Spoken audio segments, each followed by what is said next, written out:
Chapter 15. Sleep. Vital power is renewed in sleep. Every living thing sleeps. Men, animals, reptiles, fish, and insects sleep, and even plants have regular periods of slumber. And this is because it is in sleep that we come into such contact with the principle of life in nature that our own lives may be renewed. It is in sleep that the brain of man is recharged with vital energy, and the principle of health within him is given new strength. It is of the first importance, then, that we should sleep in a natural, normal, and perfectly healthy manner. Studying sleep, we note that the breathing is much deeper, and more forcible and rhythmic than in the waking state. Much more air is inspired when asleep than when awake, and this tells us that the principle of health requires large quantities of some element in the atmosphere for the process of renewal. If you would surround sleep with natural conditions, then, the first step is to see that you have an unlimited supply of fresh and pure air to breathe. Physicians have found that sleeping in the pure air of out of doors is very efficacious in the treatment of pulmonary troubles. And, taken in connection with the way of living and thinking prescribed in this book, you will find that it is just as efficacious in curing every other sort of trouble. Do not take any halfway measures in this matter of securing pure air while you sleep. Ventilate your bedroom thoroughly. So thoroughly that it will be practically the same as sleeping out of doors. Have a door or window open wide. Have one open on each side of the room, if possible. If you cannot have a good draft of air across the room, pull the head of your bed close to the open window, so that the air from without may come fully into your face. No matter how cold or unpleasant the weather, have a window open, and open wide, and try to get a circulation of pure air through the room. Pile on the bedclothes, if necessary, to keep you warm, but have an unlimited supply of fresh air from out of doors. This is the first great requisite for healthy sleep. The brain and nerve centers cannot be thoroughly vitalized if you sleep in dead or stagnant air. You must have the living atmosphere, vital with nature's principle of life. I repeat, do not make any compromise in this matter.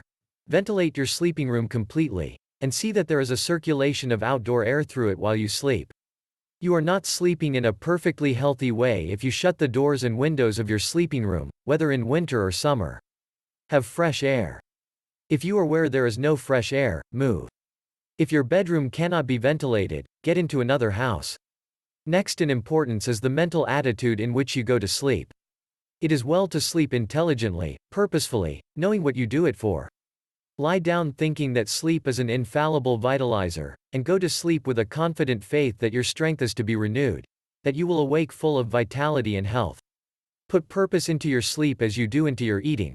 Give the matter your attention for a few minutes, as you go to rest. Do not seek your couch with a discouraged or depressed feeling. Go there joyously, to be made whole. Do not forget the exercise of gratitude in going to sleep. Before you close your eyes, give thanks to God for having shown you the way to perfect health, and go to sleep with this grateful thought uppermost in your mind. A bedtime prayer of thanksgiving is a mighty good thing. It puts the principle of health within you into communication with its source, from which it is to receive new power while you are in the silence of unconsciousness. You may see that the requirements for perfectly healthy sleep are not difficult. First, to see that you breathe pure air from out of doors while you sleep. And, second, to put the within into touch with the living substance by a few minutes of grateful meditation as you go to bed. Observe these requirements, go to sleep in a thankful and confident frame of mind, and all will be well. If you have insomnia, do not let it worry you. While you lie awake, form your conception of health. Meditate with thankfulness on the abundant life which is yours, breathe, and feel perfectly confident that you will sleep in due time, and you will. Insomnia, like every other ailment, must give way before the principle of health aroused to full constructive activity by the course of thought and action herein described. The reader will now comprehend that it is not at all burdensome or disagreeable to perform the voluntary functions of life in a perfectly healthy way. The perfectly healthy way is the easiest, simplest, most natural, and most pleasant way.